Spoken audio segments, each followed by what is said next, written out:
নমস্কার বন্ধুরা, সকলে কেমন আছেন? আশা করছি সকলে ভীষণ ভালো আছেন আর আমরাও খুব ভালো আছি। সুরভি স্নিগ্ধার নতুন আরেকটা ব্লগে সবাইকে অনেক অনেক স্বাগত জানিয়ে আজকের ভিডিওটা শুরু করছি।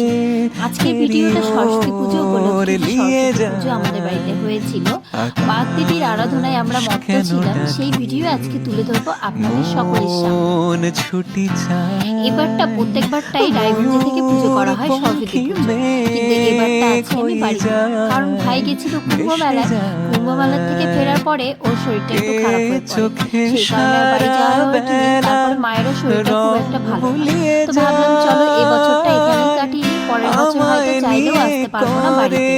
তাই শ্রী বাবাকে বলেছিলাম তুমি ঠাকুরটা নিয়ে চলে এসো এখানে, আমরা এই বাড়িতেই পুজোটা সেরে নেবো, ছোট করে হলেও পুজোটা এই বাড়িতে এবার করে ফেলি। তার উপর ঘর চেঞ্জ করেছি, মানে একটা জায়গা থেকে আরেকটা জায়গায় শিফট করা, তারপর সেখানে পুজো করা আমার পক্ষে সম্ভব ছিল না, কারণ আমি এখনো সেই ঘরে পাই রাখিনি যে ঘরে আমার বর সমস্ত জিনিসপত্র আপনাদের শেয়ার করবো, মানে সামনে বলছি সাথে।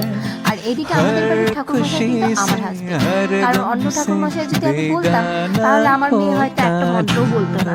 তাই ওর বাবা যে মন্ত্রগুলো বলছিল, ও যখন পুষ্পাঞ্জলি দিচ্ছিল তখনও বলছিল মাম্মি আমি লজ্জা পাচ্ছি।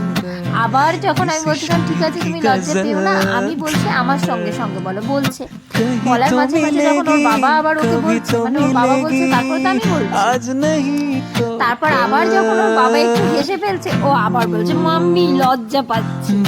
এই করে আমাদের অঞ্জলিটা হয়েছিল। তারপরের দিন আমরা হচ্ছে গিয়ে মেয়েকে শাড়ি পরিয়েছিলাম, আর এই যে আমার জ্যাঠতো দাদার মেয়েকে শাড়ি পরিয়ে নিয়ে চলে গেছিলাম আমাদেরই পাড়ার মণ্ডপে। তো পাড়ার মণ্ডপে বলতে হচ্ছে পাড়ার মন্দির, এটা এখানে সব ঠাকুর আছে, শীতলা ঠাকুর, তোমার বাড়ির ঠাকুর, তারপর দুর্গা মন্দির, তারপর হরিচাঁদের মন্দির, রাধা গোবিন্দ মন্দির, মা কালীর মন্দির, এমনকি ষষ্ঠী পূজা হয় ওখানে, তারপর দোল হয়, মানে সবকিছু ওখানেই হয়। সেখানেই চলে গেছিলাম আর ভাবলাম যে আমাদের এই বাড়ির সামনে যে বল মাঠটা আছে, মানে ফুটবল ময়দান, সেখানে আর গেলাম না, কারণ রবিবারের হাটটা এখন ওখানেই বসছে, তারপর সোমবারে তো মানে জঘন্য অবস্থা থাকবে, সেই কারণে এখানে গিয়েছিলাম।